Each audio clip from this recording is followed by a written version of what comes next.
అందరికీ నమస్కారం. మా బీసీ నేత వైఎస్ఆర్ కాంగ్రెస్ పార్టీ రాజ్యసభ సభ్యులైన ఆర్ కృష్ణయ్య గారి మీద నిన్న తెలుగుదేశం పార్టీ మోకలు దాడి చేయడం చాలా దారుణం. ఒక బీసీ మహిళగా దీన్ని నేను తీవ్రంగా ఖండిస్తూ ఉన్నాను. ఈ రాష్ట్రంలో చంద్రబాబు నాయుడు గారికి కూటమికి అర్థమైపోయింది వాళ్ళు ఖచ్చితంగా ఓడిపోతారు అనేసి.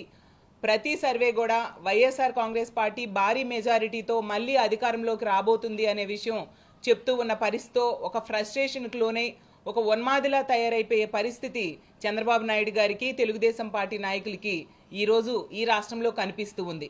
మొన్ననే మహిళల మీద తెగ దాడులకు పాల్పడిన విషయం చూసాం.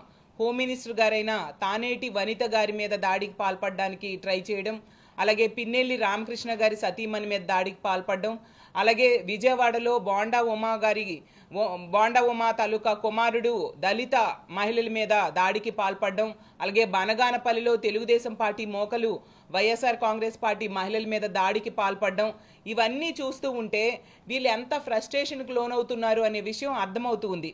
వీళ్ళు ఓడిపోతారు అని తెలుగుదేశం పార్టీ జనసేన బీజేపీతో కూటమి కట్టి ఇండైరెక్ట్గా కాంగ్రెస్తో కలిపి ఎన్నికలకు వచ్చి జగనన్న మీద దాడి చేస్తూ ఉన్నాయి.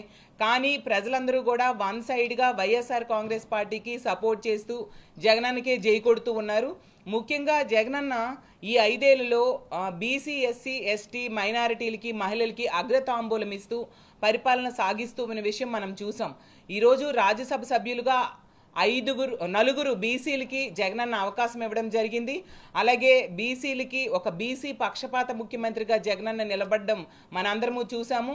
చంద్రబాబు నాయుడు గారు అయితే కనీసం ఒక్కరికి కూడా రాజ్యసభ సభ్యులుగా అవకాశం ఇవ్వలేదు. మీ అంతు తేలుస్తాను, తోకలు కత్తిరిస్తాను అంటూ బీసీలని ఎంతగానో అవమానించాడు చంద్రబాబు నాయుడు. అలాగే తీసుకుంటే జగనన్న ముఖ్యమంత్రిగా ఉన్న కాలంలో ఒక స్పీకర్గా కూడా బీసీకి అవకాశం ఇచ్చారు.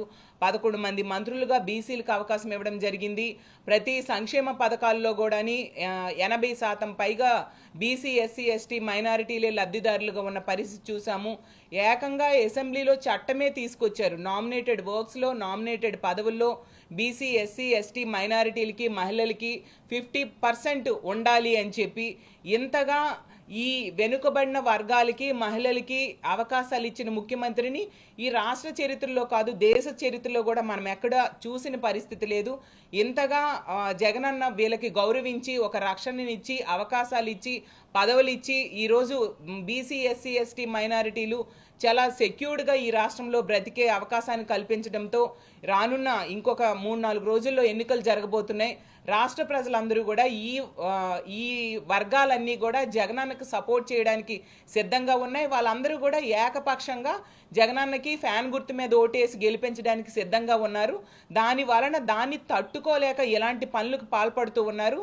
ఈ రాష్ట్రంలో ఉన్న బీసీలకైనా, ఎస్సీ, ఎస్టీ, మైనారిటీలకైనా, మహిళలకైనా నేను చెప్పేది ఒకటే, పొరపాటున గనుక ఈ తెలుగుదేశం కూటమికి ఓటేస్తే ఇలాంటి దాడులే ఖచ్చితంగా రానున్న రోజుల్లో జరుగుతాయి, ఇలాంటి అవమానాలే జరుగుతాయి. కాబట్టి మీరు విజ్ఞప్తితో ఆలోచించి వైఎస్ఆర్ కాంగ్రెస్ పార్టీకి పట్టం కట్టి మళ్ళీ మనం జగనన్నని గెలిపించుకుంటేనే ఈ రాష్ట్రంలో ఒక శాంతియుతమైన పాలన కొనసాగుతుంది అని తెలియజేస్తూ ఉన్నాను.